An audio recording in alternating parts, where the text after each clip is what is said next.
Avevo ragione io, lo dicono due tribunali, quello nazionale e anche quello europeo. Dopo 10 anni hanno sancito che Zaia non rubava i soldi dei cittadini italiani, dei pensionati per pagare le multe delle quote latte, ma i tribunali dicono quello che abbiamo sostenuto noi.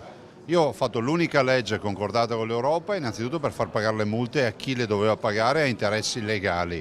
Questo non è mai accaduto in Italia, è la mia legge, la famosa legge Zaia.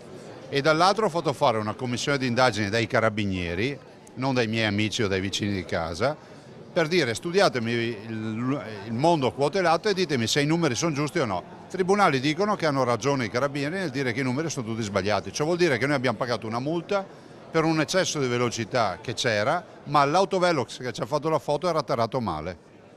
Questa è la tragedia, ciò vuol dire che l'Italia ha pagato 2 miliardi di multe per le quote latte per una macchinetta che faceva le foto e ci sono accorti che era atterrata male rispetto al limite di velocità. Questo è quello che è accaduto nelle quote latte per fare un paragone con le strade.